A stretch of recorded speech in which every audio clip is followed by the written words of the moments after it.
నమస్కారం గురుగారు. నమస్తే అమ్మ. గురుగారు ఇప్పుడు మనకి మే నెలలో మీనరాశి వారికి అసలు ఏ విధంగా ఉంటుంది?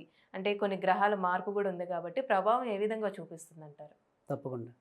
అయితే ఇప్పుడు ఏదైతే మరి ఏలినాటి శని ఉందో వీళ్ళు ప్రస్తుతం అయితే గనుక ద్వితీయ ఆర్థంలోకొచ్చారు. హ్మ్.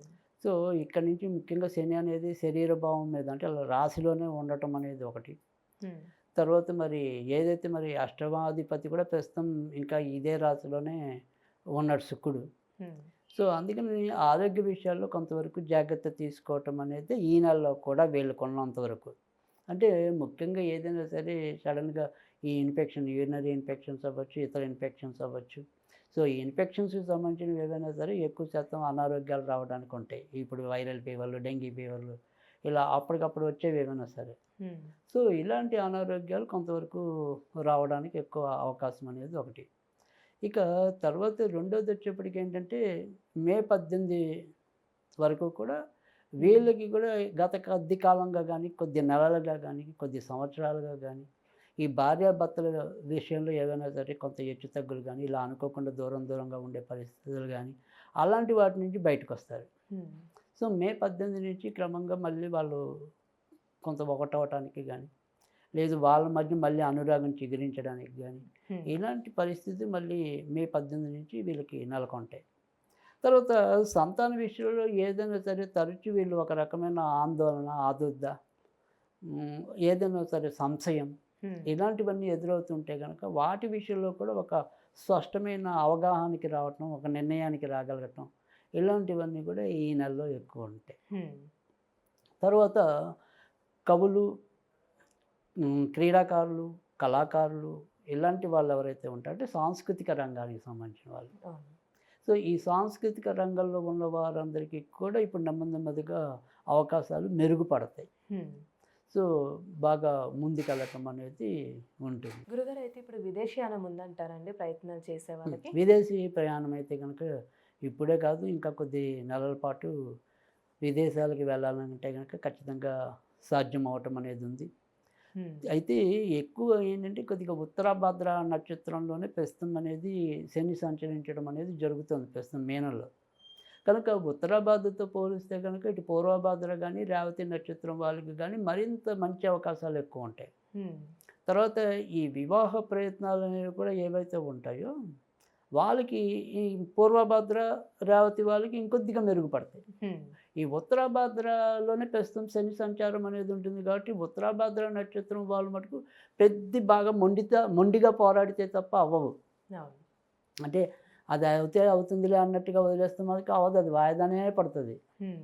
సో, అందుకని ఉత్తరాభాద్ర నక్షత్రం వాళ్ళు మటుకు ఎస్పెషల్లీ ఏ పనైనా సరే కొద్దిగా గట్టిగా పూనుకుంటే తప్ప హ్మ్. అయ్యే పరిస్థితి తక్కువొకటి. హ్మ్. తర్వాత ఇందాక మనం చెప్పుకున్నాం స్టార్టింగ్‌లో కొద్దిగా అనారోగ్యాలు ఇలాంటివి కూడా ఉండొచ్చు. ఈ అవునండి. ఇన్ఫెక్షన్స్ గానీ ఇలాంటివన్నీ. సో, ఇవన్నీ కూడా కొద్దిగా ఉత్తరాభాద్ర మీదే ఎక్కువ పడడానికి అవకాశం ఉంది. హ్మ్. సో, అందుకని మిగతా 2 నక్షత్రాలతో పోలిస్తే వీళ్ళే ఉన్నంతలో ఎక్కువ జాగ్రత్త తీసుకోవాలి. హ్మ్. ఉత్తరాభాద్ర వాళ్ళే. ఓకే అండి. సో, ఇక డబ్బు విషయాలకొచ్చేప్పటికి ఓవరాల్‌గా అందరికీ కూడా పర్వాలేదు. మీన రాశి వాళ్ళకి అంత అంటే మరీ ఇప్పుడు ఇబ్బంది పడే అవకాశం లేదు. వివాహ ప్రయత్నాలు చేస్తున్న వాళ్ళకి ఎలా ఉండొచ్చు? వివాహ ప్రయత్నాలు కూడా మే 18 తర్వాత నుంచి చాలా బావుంటాయి.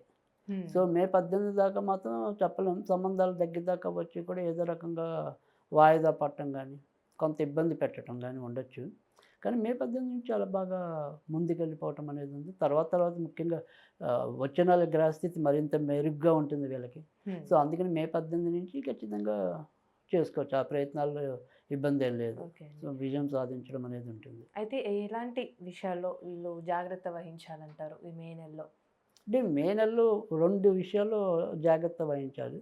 ఒకటి ఏంటి అంటే గనక మనం ఇందాక చెప్పినట్టు కొంతవరకు ఈ యొక్క ఏమంటాం మనం బయటకొచ్చేది గానీ, ఏదైనా సరే వివిధ ప్రాంతాల్లో తిరిగేది గానీ, ఇలాంటివి ఉన్నప్పుడు హ్మ్. ఏంటంటే వీళ్ళకి సాధారణంగా మనం ఇన్ఫెక్షన్స్‌కి సంబంధించినవి వస్తాయని చెప్పాం. హ్మ్.